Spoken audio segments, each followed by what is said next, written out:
They're all tuned exactly in factory calibration specs. They're properly set, and so it's exactly like my own. So someone else is going to say, my OB-X sounds right, my OB-X doesn't. Yeah, that's why it's turned calibrated.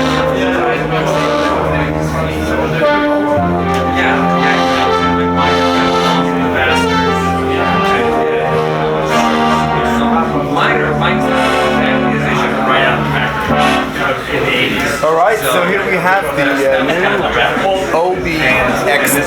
Okay. And in the name is really the description of what it is, because we wanted to work with Tom on sort of recovering those synths from 1979 to 83, sort of, OB-X and OB-X8 and OB-8, right? And we wanted to be like giving homage to these legacy instruments and not overdeveloping something that's super modern, but it sort of sounds like them. We wanted to really like bring it back in the same sense that the Prophet 5 was brought back not long ago by Dave Smith. And so that's why you see a truly vintage look, human-sized knobs and human-sized buttons, and human-sized weight. I can actually lean into this, even to the point where we didn't put a lot of front panel controls on because the OB-X, the OB-X8, and the OB-8 didn't have them. But they had a thing called Page 2, and Page 2 was access to ways of changing the mode of some of these features and adding resolution and options and features. And pretty soon Page 2 got to be quite a long list of adaptations that the users got to know well. What we did is put a display on for Page 2, so you don't have to memorize, that you hold two things down and change this knob, and it's a function that you had to memorize. It's all here in a menu of 41 items. So that's sort of the secret sauce inside extra filter types and various other pan modes, all kinds of pan modes and portamento modes. We won't probably get into that in this demo, but it's all there under the hood. When you listen to the presets, you can hear a lot of this. Wow, how do they get that out of those panel controls? It's because of Page 2. Okay. But at any rate, I've just taken you a little bit through the panel really quickly. Here's your oscillators. It's all labeled. It's a 2-oscillator synth. And you have a sawtooth wave. When you play both of these buttons, you get the triangle wave written below. When neither is on, you get a square wave. And when pulse is on, of course, you get pulse. Okay. So if we were to start here with what we call basic program, basically that's just a one sawtooth oscillator. You don't hear the second oscillator at all. I can change it to triangle, change it to square, or pulse. And in pulse, of course, you can change the pulse width. Now you can turn on second oscillator too by enabling it in the filter so that you actually hear it in the signal path.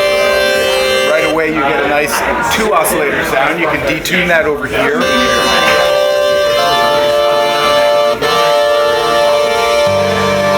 Already you have pretty rich sound, right? I can add a little bit of release to that in the volume envelope.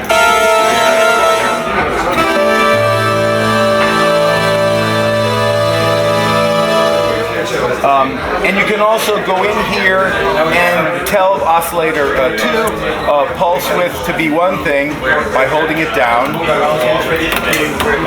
Hold down pulse and move the pulse width knob. Hold down pulse, maybe move it over here. So now you have each of the oscillators has different pulse width duty cycles, and you can modulate that too. Over here we have the LFO, and if I turn both pulse widths on and I turn the depth up and turn the rate down,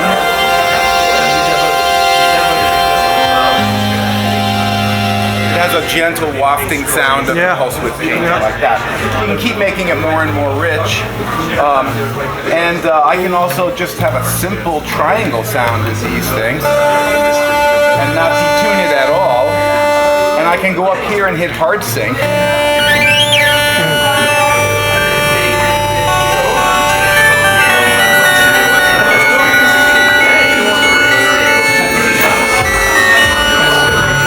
That's a nice oscillator 2 is forcing oscillator 1 to restart.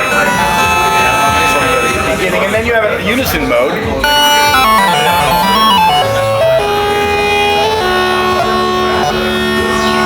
Now a little addition, we didn't keep it all completely vintage because we have a FTAR key bed in here that has velocity sensing and also the aftertouch. So it's really nice to be able to get in here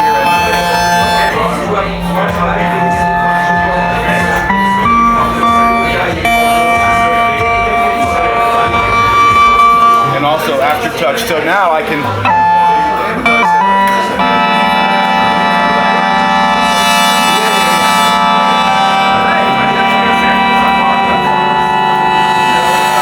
by leaning into it, I can get the filter to open. Is this aftertouch polyphonic or? No, it's a channel aftertouch. Okay. Yeah. I still remember from the OB-X8, which I had, yes, in the mid of the 80s, that you could layer sounds. Yeah, well you can because that's what this section is here, keyboard, where you can both split or double. And then, of course you make it if you split it, it's 4 voices on the left, 4 voices on the right, and if you double it, it's like stacking. Then you get a 4 voice synth. But there's a whole memory for that, so check it out. We have so many presets in here, over 600. Here's OB-X8 that our voicing teams voiced using all the abilities here, but we also took the cassette tapes from the OB-8, loaded them in the factory bank that sold originally. Also OB-X8, we had the cassette tape with the help of Marcus Ryle and Tom. We were able to get those factory sounds in. They're all here in the instrument. And the OB-SX also factory programs, and the OB-X. So you have all the things that shipped decades ago. Best of all worlds. Yeah, it's incredible. Now you can write over any of those. It's all writable. So 600 and something RAM presets for the user to do their own or edit the ones they find.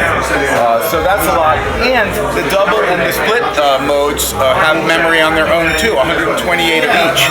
You could write these things. So if you're a performing musician, then you can easily have an armada, ready to go as you like. Yeah. So in page 2, there's also these really nice extra filters. On the panel, the filter you get is you see the X there? That's the OB-X filter. It's the SEM card that was the design of Tom's that he used in the X. But then in the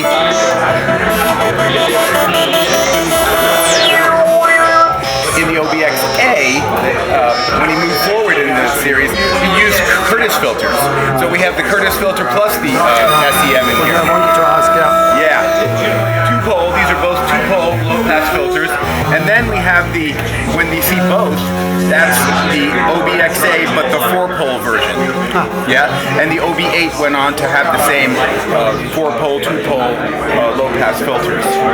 So those are 3, but a nice thing in page 2 is you get all these extra, look at this, filter type, and when I choose one, you notice the lights go out here, meaning you're no longer getting those 3 on the panel, you're getting this high pass,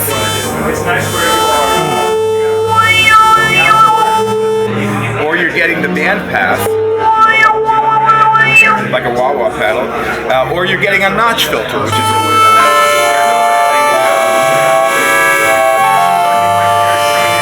you can also do the LFO there, so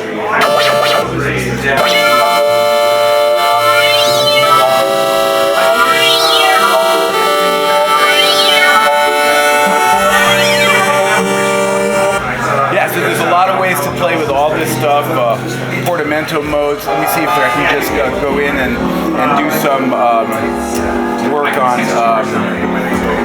here, this is a pretty sound.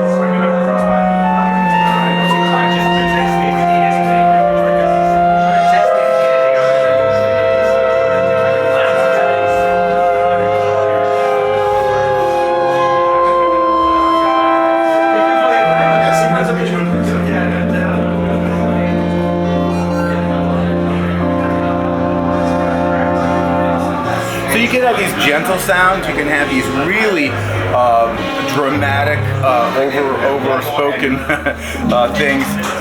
More busy sounds, yes. Yeah, the Rush Tom Sawyer sound is a favorite.